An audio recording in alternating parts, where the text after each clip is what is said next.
श्री गुरु चरण सरोज रज निज मन मुकुर सुधारि। वर्णहु रघुबर विमल जस जो दायक फल चार। बोलिए सियावर रामचंद्र की जय। सिय राम मैं सब जग जानी, करऊँ प्रणाम जोर जुग पानी। आइए आज मानस के एक महान पात्र जटायु जी पर कुछ विचार चर्चा।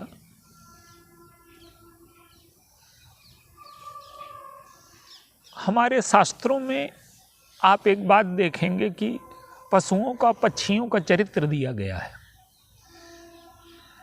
और जबकि पशु और पक्षी प्रकृति से संचालित होते हैं, उनमें जीवन तो होता है, लेकिन विवेक केवल शरीर स्तर का होता है। शरीर से ऊपर वो कुछ नहीं है। मनुष्य शरीर से ऊपर भी कुछ है। तो जटायु जी का जो चरित्र है उसमें दो पक्ष हैं। एक रावण का ले लीजिए, एक जटायु जी का ले लीजिए।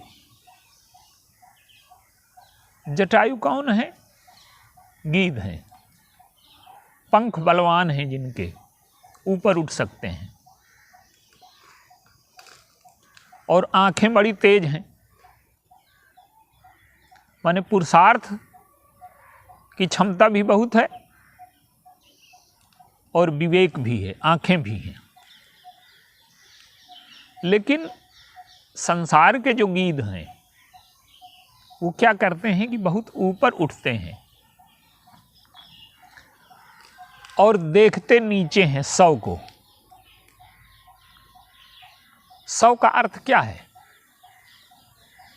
कि जिसे महात्माओं ने तुच्छ समझ करके छोड़ दिया है, भोग, अर्थ, पद, सत्ता, तो जिसकी नजर सौ पर है, माने जो केवल शरीर पर टिका हुआ है, तो ऐसी ऊंचाई की, ऐसी उड़ान की क्या सार्थकता है कि हम चाहे जितना ऊपर उठें, लेकिन हमारी जो दृष्टि है केवल काम की ओर हो, भोग की ओर हो, पद की ओर हो, सत्ता की ओर हो। और इसका ठीक विपरीत चरित्र रावण है। उसमें योग्यता है, सामर्थ्य है, ऊंचाई है, उड़ता है वो भी ऊपर, तपस्या से, बलिदान से। तपस्या करता है हजारों साल, बलिदान करता है, शंकर जी को सिर काट करके चढ़ा देता है। योद्धा है, पांडित्य है, बुद्धि है, योग है। लेकिन इन सारी ऊंचाइयों के बाद भी उसका मन भोग में लगा है, काम में लगा है, लोभ में लगा है। तो बहुत कम लोग आज सृष्टि में ऐसे होंगे कि जिनमें योग्यताएं तो हों और योग्यताओं के होते हुए वो अर्थ और काम से ऊपर उठ करके समाज की सेवा, मर्यादा, समाज के दुख को मुक्त करने में उन्होंने जीवन दिया हो। देखिए, आज का मनुष्य इतना बुद्धिहीन हो गया कि अस्पताल मृत्यु को नहीं बचा सकता, धन दुख को नहीं बचा सकता। चाहे जितना धन हो, दुख आने से दुख का मार्ग नहीं रोक सकता। पद, सत्ता, वैभव जीवन को तृप्ति नहीं दे सकते, लेकिन वो लगा इन्हीं में है। तो जो जटायु का चरित्र, जटायु जी का जो चरित्र है और रावण का जो चरित्र है, वो ठीक विपरीत चरित्र है। कैसे कि रावण को सब कुछ उपलब्ध है, लेकिन उसका सदुपयोग करना नहीं जानता वो। और जटायु को सब कुछ भी उपलब्ध नहीं है। तमोगुणी शरीर है, मांस भोजी हैं, गीध अधम खग आमिष भोजी।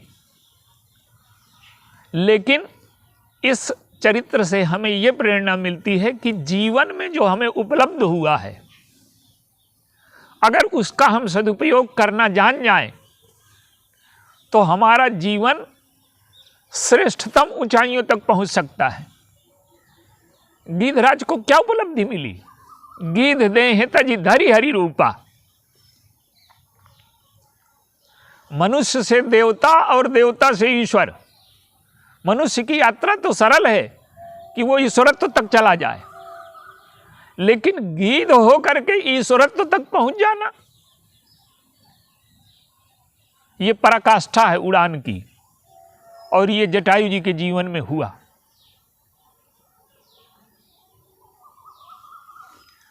तो आप देखें, रावण कौन है? उसकी दृष्टि गिद्ध की है।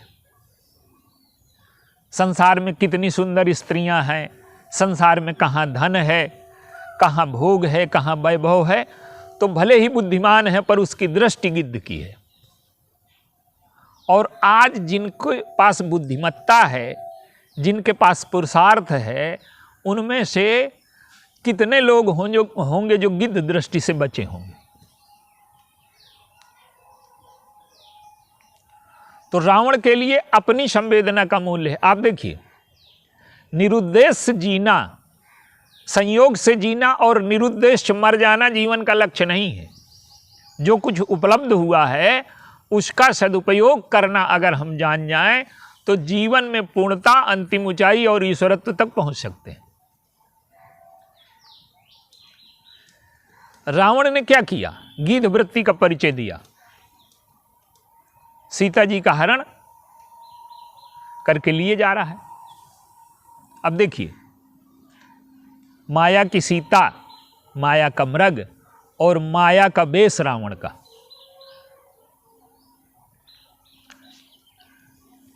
तो गिद्धराज ने चुनौती दी, ललकारा। रावण सोचता है कि मैनाक की खगपति होई और मम बल जान सहित पति सोई। यह तो मैनाक होगा और या खगपति होगा, तो वो तो मेरा बल जानते हैं अपने स्वामी के समेत। और अंत में उसने देखा कि जाना जरठ जटायु एहा और मम कर तीरथ छाड़ ही देहा। ये तो जटायु है, बुढ़ा हो गया है और अपने शरीर को छोड़ना चाहता है, तो मेरी भुजाओं के तीर्थ में आया ये। अब रावण अपनी भुजाओं को तीर्थ मानता है। उसके जीवन में उपलब्धियों की कमी नहीं है, पर दुरुपयोग है उपलब्धियों का। अंगद से स्वयं कहता है, सिर सरोज निज करण उतारी और पूज्यो अमित बार त्रिपुरारी। तो अपनी भुजाओं को तीर्थ कहता है। वो समझता है कि मैं ब्राह्मण हूं और ब्राह्मण होने के नाते मेरी भुजाएं तीर्थ हैं। भुजाएं तीर्थ कब बनेगी? भुजाएं तीर्थ बनेंगी जब हम अपनी भुजा से किसी की सेवा करें, अपनी भुजा को अपनी भुजा से किसी को कष्ट से बचा लें, किसी गिरते हुए को अपने हाथों का सहारा दे दें। अपनी भुजाओं से हम भगवान की सेवा करें, चंदन घिसें, तिलक लगाएं। भगवान की सेवा में, समाज की सेवा में, दूसरों की पीड़ा दूर करने में जब हमारी भुजाएं लगेंगी तो ये तीर्थ बन जाएंगी। और रावण की भुजाएं तीर्थ नहीं हैं। वो उन भुजाओं से अत्याचार करता है, ब्राह्मण हो करके गिद्ध से भी नीचे गिर जाता है। और गोस्वामी जी ने अंत में संकेत भी किया, काटे बहुत बढ़े पुण्य जिम तीरथ कर पाप। तब रघुपति रावण के 20 भुजा और 10 चाप, 10 सिर और 20 भुजाएं काटी और काटे बहुत बढ़े पुण्य जिम तीर्थ के पाप। तो ब्राह्मण के यहाँ जन्म लेने से कोई उसकी भुजाएं तीर्थ नहीं हो जाती, उसका शरीर धन्य नहीं हो जाता। शरीर जटायु का धन्य हुआ, वो ब्राह्मणत्व से ऊपर उठ करके ईश्वरत्व तक पहुंच गए। और रावण ब्राह्मणत्व से नीचे गिर करके पशुत्व तक और राक्षसत्व तक पहुंच गया। तो हमारे जीवन की दिशा क्या है? जटायु जी हमें ये बताते हैं कि हम अगर अपने जीवन का सदुपयोग करना जान जाएं जो हमें उपलब्ध हुआ है, ईश्वर ने, प्रकृति ने हमें जो दिया है, हमारे पास जो भी है, अगर हम उसका सदुपयोग करते हैं तो हम जीवन में पूर्णता, ईश्वरत्व और ईश्वर को पा सकते हैं। अब आप देखिए, गिद्धराज जानते हैं कि इससे मैं जीतूंगा नहीं, लेकिन उन्होंने अपने कर्तव्य का पालन किया। ललकारा, चोंचन मार बिदारिस देही और दंड एक भई मूर्छाते ही। इसके बाद रावण ने दोनों काटे सी पंख पराखग धरनी और सुमिर राम कर अद्भुत करनी। मानस तो इतना गंभीर ग्रंथ है कि लिखते हैं कि भुजाएं, जो रावण ने अपनी भुजाओं से जो पंख काट दिए, तो गिद्धराज को क्या दिखाई देता है? रावण की करनी नहीं दिखाई देती। कितने महान लोग रहे होंगे कि ऐसी घटना में भी उन्हें ईश्वर का हाथ दिखाई देता है। निज प्रभु मैं देख ही जगत, तो उन्हें लगता है कि ये कैसी करनी अद्भुत है। मैं न्याय का पक्ष ले रहा था और रावण अन्याय का पक्ष ले रहा था, और अन्यायी जीत गया और न्याय हार गया। गिद्धराज सोचते हैं कि प्रभु की कोई अद्भुत करनी होगी। अब आप देखिए, गिद्धराज अब प्रभु की प्रतीक्षा में है। अभी तक शौर्य था, अब धैर्य की उनकी परीक्षा है। और प्रभु आए, गिद्धराज ने उनका दर्शन किया। अब भगवान कुछ ऋण चुकाना चाहते हैं। वो कहते हैं कि आपने परहित किया है, तो आपने परहित से ये गति जो पाई है। लेकिन गिद्धराज कहते हैं कि मैंने कोई परहित नहीं किया, सीता मेरी पुत्र वधू है। भगवान कहते हैं आपने पुत्री कहा था, तो पुत्री पराया धन होती है। तो गिद्धराज कहते हैं कि नहीं, सीता मेरी पुत्र वधू है और पुत्र वधू की रक्षा मैं नहीं कर पाया, इसका दुख है मुझे। ये पराई नहीं, मेरी है। भगवान ऋणी है, कृतज्ञ हैं, आंखों से आंसू बहा रहे।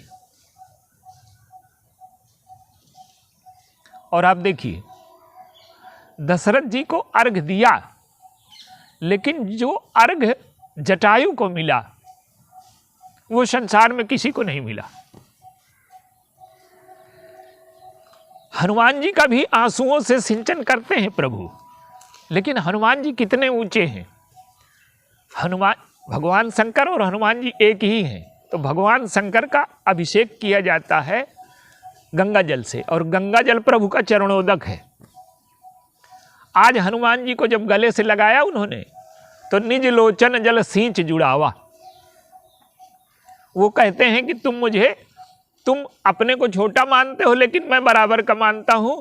तो आज आंसुओं से सींचा हनुमान जी को कि नहीं, तुम बराबर हो। और हनुमान जी को जब आंसुओं से सींचा, तो हनुमान जी का व्यक्तित्व विकसित हो गया। उनके चरित्र में ठंडक आ गई, शीतलता आ गई, सुगंध आ गई। पवन के पुत्र हैं, तो पवन की जो शीतल मंद सुगंध सब गुण आ गए उनमें, वो भगवान से ही प्राप्त हैं। लेकिन जटायु को जो अर्घ दिया, वो अपनी आंखों से दिया, आंसुओं से दिया। अर्घ ज्यादातर गंगा जल से दिया जाता है, तो वो सोचते हैं कि ये मेरे पिता हैं और गंगा मेरा चरणोदक है। तो आज सरजू प्रकट की प्रभु ने, सरजू प्रभु के नेत्रों से प्रकट हुई है। शंकर जी के तांडव नृत्य को देख करके जब आंख से आंसू निकले, वही सरजू बनी। तो वो कहते हैं कि पिता को अर्घ मैं गंगा से जल से न दूंगा, मैं सरयू से दूंगा। तो आज भगवान राम के जो आंसू प्रकट हुए हैं, वो गिद्धराज की तिलांजलि देने के लिए हुए हैं। ये दिव्यता है गिद्धराज की, जिसे संसार में किसी ने नहीं पाया। और अंगद कहते हैं कि गीधराज कौन है? परम बड़भागी हैं। मानस में बड़भागियों की संख्या है, लेकिन गीधराज परम बड़भागी है। राम काज कारण तनु त्यागी, और हरिपुर गयो परम बड़भागी। गीधराज को एक उपमा और दी गई, कहे अंगद विचार मन माही, धन्य जटायु शम को नाही। तो जटायु जी धन्य भी हैं और परम बड़भागी भी हैं। धन्य कैसे हैं कि जिसके पास धन है उसे धन्य कहा जाता है। ऋषि कहते हैं कि धन ही धन्य नहीं है, धन ही से कोई धन्य नहीं होता, गुण होने चाहिए, गुण से धन्यता आती है। लेकिन भगवान व्यास कहते हैं कि गुण भी हो और धन भी हो और भगवान का स्मरण ना हो तो वो निर्धन है। तो धन है भगवान का स्मरण, भगवान को पाना। मीरा कहते हैं कि पायो जी मैंने राम रतन धन पायो। और गीधराज ने कैसे पाया? धन जब जिसके पास भी रहता है तो धनी को धन की रक्षा करनी पड़ती है। दशरथ जी ने धन को पाया, इतनी तपस्या की, लेकिन वो दशरथ जी की गोद में रहा। जनकपुर जब पहुंचा वो ईश्वर, तो विश्वामित्र को लगा कि विश्वामित्र महानिधि पाई, आज ये धन मेरे पीछे चल रहा है। लेकिन विश्वामित्र जी और दशरथ जी, इन सबको तपस्या करनी पड़ी। जनकपुर वाले भी लूट रहे हैं उस धन को, धाये काम धाम शब त्यागी, और मनहु रंक निधि लूटन लागी। लेकिन यहां बहुत उल्टा हुआ। गीधराज को भगवान ने अपनी गोद में उठा लिया।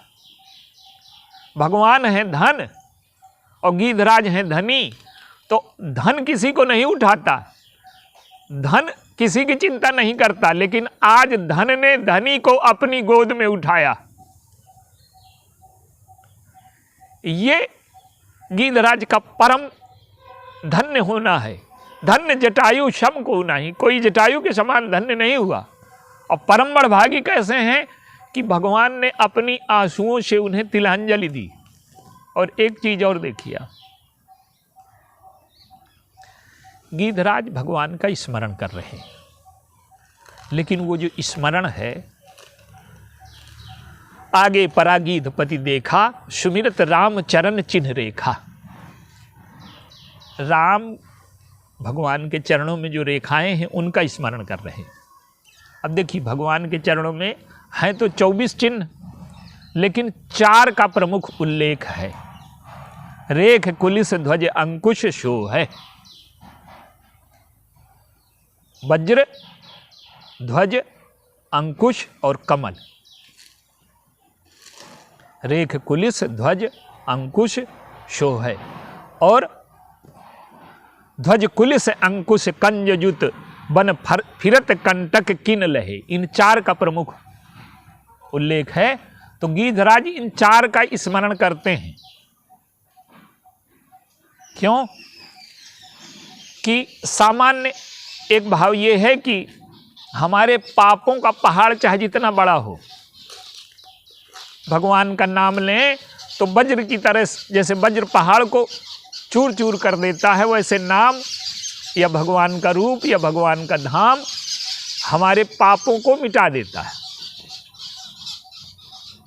और मन को ऊपर करने के लिए ध्वजा का, और गीधराज ध्वजा जो ऊपर फहराती है, तो गीधराज जी ने जो उन्नति की वो किसी ने नहीं की। गीध से सीधे भगवान का रूप मिला उनको। तो पाप के पहाड़ के लिए कुलिस और जीवन में ऊंचाई प्राप्त करने के लिए ध्वजा, और मन को वश में करने के लिए अंकुश, और हम संसार में रहें लेकिन संसार में लिप्त ना हो इसके लिए चित्त। तो ये 4 स्मरण हैं। आप देखिए, दूसरा भी इसका भाव है कि अहंकार को न, मन बुद्धि चित्त अहंकार 4 होते हैं हमारे अंतःकरण में। तो अहंकार को नष्ट करने के लिए वज्र, बुद्धि को शुद्ध और उन्नत बनाने के लिए ध्वजा का स्मरण, और मन को बस में रखने के लिए अंकुश, और चित्त निर्लेप बना रहे, चित्त हमारा निर्लेप हो जाए, संसार से मुक्त हो जाए, इसके लिए कमल। गीधराज जी इन चारों चिन्हों का स्मरण करते हैं, लेकिन प्रमुख उनका जो स्मरण है वो किस लिए है? गीधराज ने रावण पर भले विजय न पाई हो, पर मृत्यु पर विजय पा ली उन्होंने। रावण ने जब पंख काट दिए तो यमराज लेने आ गए, तो उन्होंने कहा कि नहीं, भगवान के चरणों की रेखाएं खींच दी उन्होंने। और रेखा का चमत्कार गीधराज जानते हैं कि लक्ष्मण जी ने जो रेखा खींची थी, रावण उसे लांघ नहीं पाया। और आज वो यमराज से कहते हैं कि जब तक मेरे प्रभु ना आ जाएंगे तब तक मैंने प्रभु के चरणों की रेखाएं खींच दी, अब आप मुझको ले नहीं जा सकते। तो मृत्यु के पूर्व ही गीधराज मृत्यु के विजेता हो गए।